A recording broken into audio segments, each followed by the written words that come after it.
बिना मेहनत के तब तो ताज नहीं होते, बिना मेहनत के तब तो ताज नहीं होते। ढूंढ लेते हैं जुगनू अंधेरे में भी मंजिल, ढूंढ लेते हैं जुगनू अंधेरे में भी मंजिल, क्योंकि वे किसी बाहरी रोशनी के मोहताज नहीं होते, वे स्वयं प्रकाशित होते। धन्यवाद।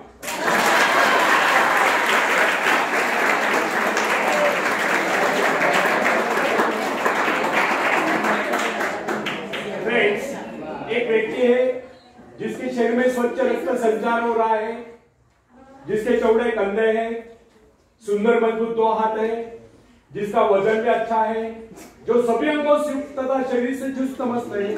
ऐसा व्यक्ति अगर दूसरों से सहायता मांगता है तो आप उसे क्या कहेंगे, उसके बारे में क्या सोचेंगे? अवश्य वह सर्वांग संपन्न होकर भी अपंग कहलाएगा।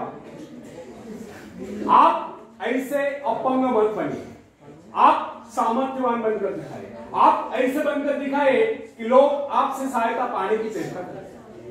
क्या आपको पता है कि आप जिन लोगों को जानते हैं उनमें बहुत से ऐसे हैं जिन्हें किसी दूसरों से सहायता की प्रतीक्षा है। सही बात तो यह है कि उनमें से बहुत से लोगों को इस बात का भी पता नहीं कि उन्हें जो सहायता चाहिए वो कहां से मिलने वाले है। फिर भी वे इंतजार करते और सोचते रहते कि बस अब उनका काम बनने वाला है, उन्नति के द्वार खुलने वाले हैं, कोई उनकी मदद के लिए आएगा, उनके सारे कष्ट दूर हो जाएंगे। क्या ऐसा संभव है?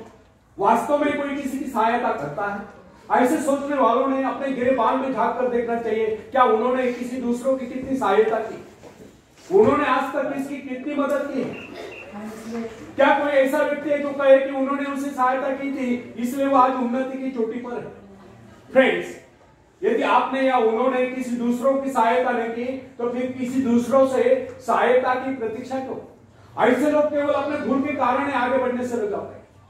हर इंसान को चाहिए कि वह केवल अपने सहारे आगे बढ़े, लौटने के रास्ते से मुंह फेर कर बिना किसी के सहारे आगे बढ़ता चाहिए। आत्मनिर्भरता से तो मनुष्य की शक्तियां विराट रूप धारण करके प्रकट होती है। आत्मविश्वास ही सफलता की नींव है।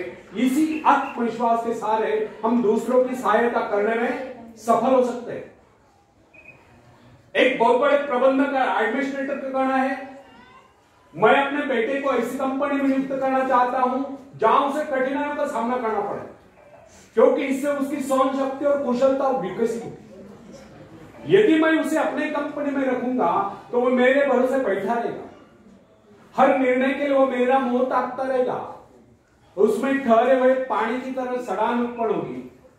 आप सभी जानते हैं ठहरे हुए पानी पर मच्छर गुनगुनाते हैं तो बहते हुए पानी पर राजेश करते हैं। कितने सुंदर विचार थे उस व्यक्ति के। अगर हर माँ बाप अपने पुत्र या पौत्र के लिए इस प्रकार के उच्च विचार रखते हैं तो वे अवश्य उनके भाग्य विधाता बन जाएंगे। जो माँ बाप अपने बेटों या बेटियों को अधिक लाड प्यार से बिगाड़ देते हैं कि बच्चा जब चाहे स्कूल जाए, जब चाहे छुट्टी कर ले, जब चाहे कॉलेज जाए, जब चाहे छुट्टी कर ले, जब चाहे काम पर जाए, जब चाहे छुट्टी कर ले, तो ऐसे बच्चे भविष्य में कुछ नहीं कर पाते, उनका तो भविष्य नष्ट होता है। अपनी शक्ति पर स्वयं भरोसा करना पड़ता है, अपने कार्य स्वयं करने वाले सफल होते हैं। इसी से मानव के चरित्र का निर्माण होता है। जिन बच्चों को यह पता हो जाता है कि वे अपने माँ बाप के सहारे जीवित रह सकते हैं, वे अपने बल पर कोई भी कार्य समर्थ होकर भी कर नहीं पाते, वे वैसी कोशिश भी नहीं करते। जबकि उन्हें समझना चाहिए माँ बाप तो सदा के लिए उनके आश्रयदाता नहीं बन पाएंगे। एक दिन तो ऐसा आने वाला है जब उन्हें अलग अलग जीवन बिताना ही पड़ेगा, तब ऐसे लोगों को भयंकर मुश्किलों का सामना करना पड़ता है। इसलिए यदि आरंभ से अपने कार्य स्वयं करने की आदत डाली जाए तो यह आदत आपके भविष्य के लिए बहुत ही लाभकारी सिद्ध होगी। जब चाहे इस शक्ति के सहारे आप जमीन पर पांव टिकाकर आगे बढ़ सकते हैं। सफल वही होता है जो अपनी शक्ति पर भरोसा करता है। अपने काम स्वयं करने वाले सफल होते हैं, दूसरों के सहारे आगे बढ़ने वाले अक्सर भंवर में फंस जाया करते हैं। फ्रेंड्स, जिस नाव की पतवार आपके हाथ में नहीं वो नाव आपको पार करा दे, इस बात की क्या गारंटी? आपका जीवन तो उसके हाथ में है जिसके हाथ में नाव की पतवार है। वो चाहे तो आपको डुबो दे, चाहे पार करा दे। फ्रेंड्स, जब नदी में बाढ़ आती है तब जो साहसी है, जिसे अपनी शक्तियों पर पूरा विश्वास है, वो तो तय कर उस पार चला जाएगा। लेकिन जो डरपोक और कायर है वो तो बीच मझधार में डूबकर अपनी जान दे देगा। सहायता पाना और सहायता की प्रतीक्षा करना दोनों ही बातें प्रगति की राह में बाधा है। अतः हर युवक या युवती के लिए आवश्यक है वो शुरू से ही अपने काम स्वयं करने की आदत डाले। अपने माँ बाप आदि लोगों की शक्ति से विश्वास हटाकर केवल अपनी शक्ति के बल पर आगे बढ़ने की कोशिश करें। जिस क्षण आप बाहरी सहायता लेना बंद कर देंगे, उसी क्षण आपके भीतर आत्मनिर्भरता का अंकुर टूटते हुए महसूस होने लगेगा। स्वयं कार्य करते समय यदि आप असफल भी हो जाते हैं तो बिना उस असफलता को घबराए तुरंत उस कमी की खोज कीजिए जिसका कारण आपको असफलता मिली, और जैसे आप उस कमी को खोज निकाले तुरंत उसे दूर करने के प्रयास में जुट जाए। आपका वास्तविक आदर तभी होगा जब आप एक सफल व्यक्ति के रूप में दुनिया के सामने आओ।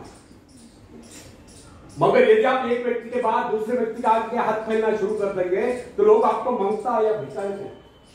अतः आप ये प्रण कर ले कि आपको केवल अपने भरोसे जीना है, ना कि किसी की दया पर, क्योंकि बाहरी सहायता किसी किसी वक्त एक वरदान सिद्ध होती है, अधिकतर समय यह अभिशाप ही सिद्ध होती है। फ्रेंड्स, बाहरी सहायता मनुष्य के काम करने की गति को मंद करके शरीर में सुस्ती ला देती है। आप ऐसे लोगों से मिलकर कीजिए जो आपको जीवन में आगे बढ़ने की प्रेरणा दें।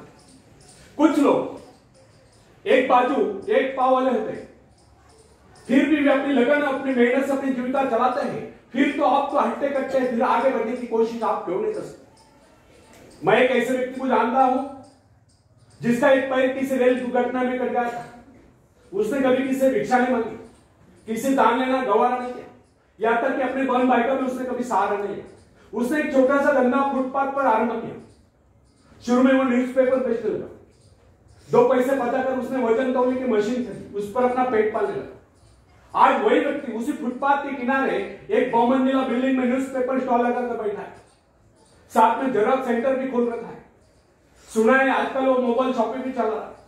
वो स्वाभिमानी था, किससे मदद लेना वो अपना अपमान समझता था। आज वही व्यक्ति उन लोगों को जिनके हाथ पैर सलामत है, ऐसे परिवारजनों को खिलाता पिलाता है, उनकी हर प्रकार की सहायता और मदद करता है, तो इसमें किसी को हैरत न होती। आज वह दूसरों की सहायता करने को हो चुका है। वो उन लोगों के लिए प्रेरणा स्थान है जो सर्वांग संपन्न होकर भी दूसरों से सहायता पाने की आशा रखते हैं। फ्रेंड्स, मैं केवल उस विकलांग की बात नहीं करता जिसे मैं जानता हूं। इस संसार में ऐसे बहुत से विकलांग लोग हैं जो अपनी हिम्मत से खुद भी खा रहे हैं और अपने परिवार को भी पाल रहे हैं। ऐसे स्वाभिमानी, मेहनती, आत्मविश्वासी और साहसी लोगों को अपनी जीविका चलाते देखकर हमें स्वयं के विषय में सोचना चाहिए कि क्या हम पूर्णतः स्वस्थ हैं, साथ ही सभी अंगों से युक्त तथा शरीर से चुस्त मस्त होकर भी क्या हम अपने आप को समर्थ समझने का अधिकार रखते हैं। यदि हाँ, तो फिर किसी दूसरों से सहायता की प्रतीक्षा करें। कोई भी स्वस्थ तथा सर्वांग संपन्न व्यक्ति तब तक अपने आप को समर्थ समझने का अधिकार नहीं रख सकता जब तक वो समझता है कि वो किसी का अधीन। वास्तविक स्वतंत्रता एक ऐसा उपाय है जिससे मनुष्य शक्ति दोगुनी करती। इस प्रकार की भावना हमें किसी प्रकार से प्राप्त नहीं होती। जब कोई युवक या युवती अपनी हिम्मत के सहारे किसी व्यापार में उतरता है तो उसके मन में एक श्रेष्ठ भावना अवश्य उत्पन्न होती। यही भावना उसे प्रसन्नता प्रदान करती है। इससे पहले किसी का अधीन न हो, चाहे वह कितना ही बड़ा कारोबार क्यों न कर चुका हो, परंतु उसे स्वतंत्रता से अपने आत्मविश्वास के सहारे साहस के साथ काम करने में एक नए आनंद का एहसास होता है। स्टॉप।